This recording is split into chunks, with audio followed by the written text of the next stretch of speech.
Acordei 5 horas. I woke up at 5, and when I left my room and met the press officer, he said to me, "Have you heard what's happened to Ronaldo?" I said, "No." And he told me that he'd had a fit, so for me, he was out of the game.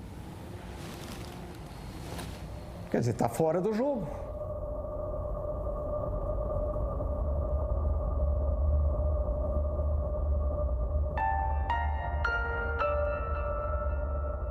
Escalei o Edmundo no lugar So I picked Edmundo in Ronaldo's place and started to go through the tactics with everyone. Falei lá sobre a parte tática.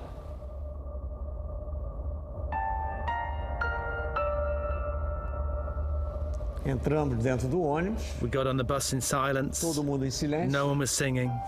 Ninguém cantou.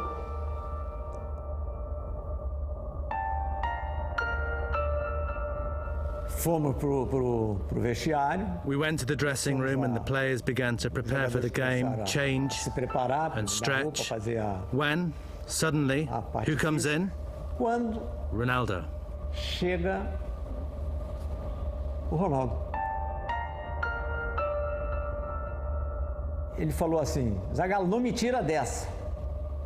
He said to me, "Zagallo, Eu não estou sentindo nada. don't take this away from me. I'm fine. It happened 7 hours ago, but I'm fine now. The test gave me the all clear. Os exames deram 100%. I want to play. E eu quero jogar."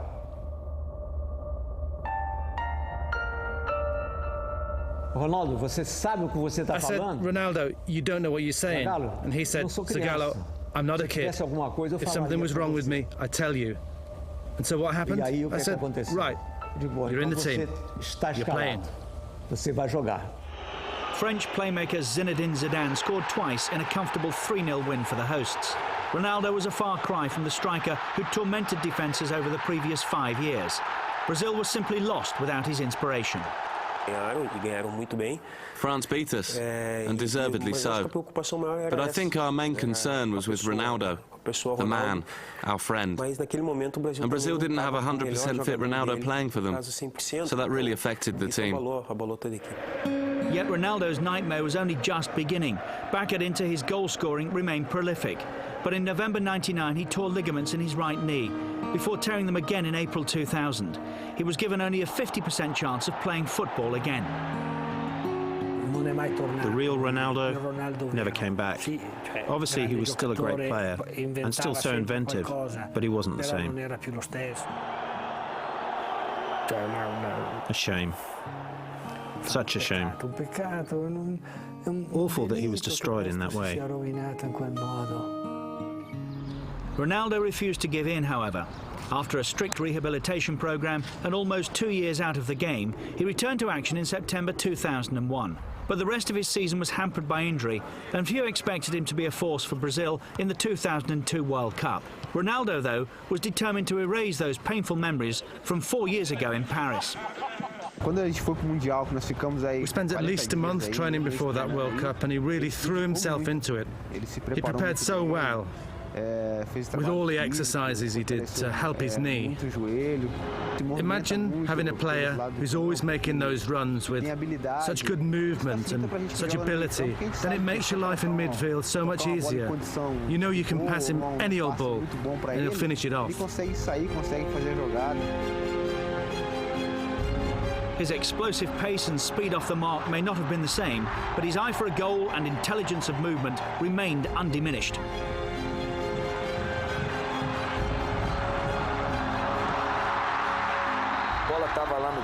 When the ball was with Gilberto Silva or Kleberson or Ronaldinho, Ronaldo would make a run so that if they got the ball to him right then, he'd always be clean through on goal.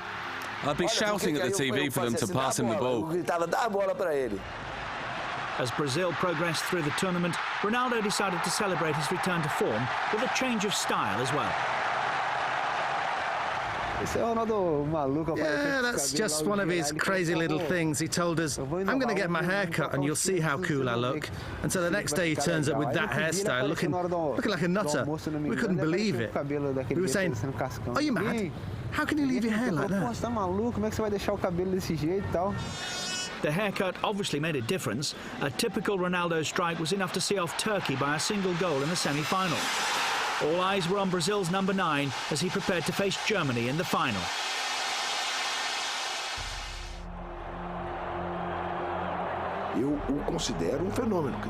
I think he's a phenomenon. I think his comeback is the finest example of someone battling against the odds that I've ever seen. Ever. For this boy to do what he did, after everything he went through, is incredible.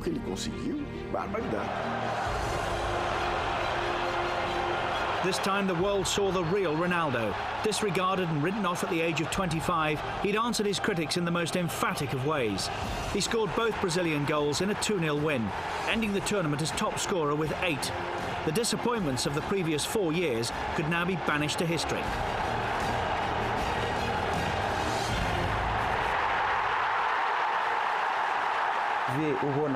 And then we saw Ronaldo return from injury, score 2 goals in a World Cup final, become the top scorer in that tournament, break records.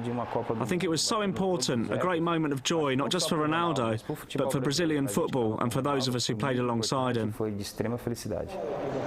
Crowned World Footballer of the Year for a record 3rd time, Ronaldo was hot property once again. After 5 years at Inter, he decided on a new challenge, becoming the latest Galáctico at Real Madrid. He was one of those players that Florentino Perez had always loved. But after the World Cup final, how would you get Ronaldo? Especially after he scored 2 goals against Germany. He was one of the best players in the world.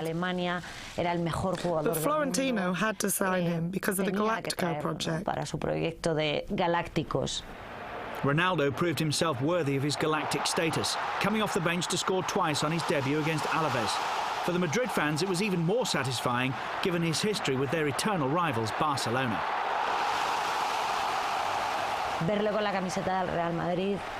To see him in a Real Madrid shirt was twice the thrill, and obviously a huge statement.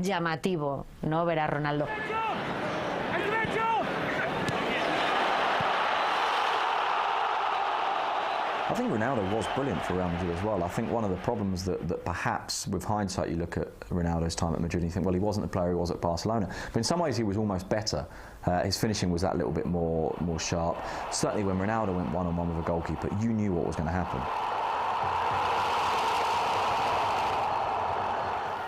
His peak had gone as such, which was sad really, because of his, I think he just had too many knee injuries. So he was excellent when I was there, so God knows what he was like when he was at Barcelona. In 127 games for Real, Ronaldo scored 83 times. He'll perhaps be better. Everybody's got, you know, nice words to say. I didn't know one person who disliked him. There was a real sense with Ronaldo that while he clearly liked to party, while I mean he very famously took the entire squad to Paris for a marriage that never was on Valentine's Day one year, and there was a real sense that kind of derailed the team. Very famously again, he had I think it was his 29th birthday party, and the press were outside his house literally watching coach loads of girls turn up and all his teammates turn up, and there was a big sort of song and dance about it. But he was scoring goals. Some players, Raul amongst them, kind of disliked his attitude towards training, but it was impossible to not like him as a man. There was a definite charm about it. And for as long as he was impossibly brilliant, it wasn't really held against him. Ronaldo believed he didn't need to work as hard as the rest of us. He thought that maybe he could do in 2 days training what it took others to learn in 10 days. And usually he could. But both Brazil and Ronaldo were no longer the force of old. I think it was overconfidence. Everyone thought it was already won. That's what the press thought in Brazil and the rest of the world. What the directors and every Brazilian thought. Because we had the magic quartet, it would simply be Brazil against the rest. And that's not how it works. Brazil succumbed to a 1-0 defeat to France in the quarter-finals. After 97 games and 62 goals, it would be his last international appearance. Only Pelé has scored more in a Brazil shirt, though in many quarters, Ronaldo was held to blame for Brazil's early exit. I think the criticism he's had during his career is only normal. He's had to live with it on a daily basis because he's Ronaldo. He has to live with that commotion.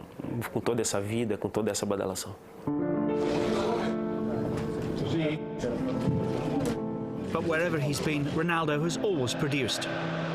Ronaldo is only ever criticised for what he does off the pitch. No one can criticise what he does on the pitch. It's impossible to knock him for his football. And despite the continuing goals and the achievements and accolades throughout the years, it's a testament to Ronaldo's ability that there's still a sense of what might have been. Sometimes you watch Ronaldo and you think, Cor, if you tried, you could have been the most incredible footballer ever. Ronaldo Luis Nazario da Lima, a striker touched with genius, truly a phenomenon.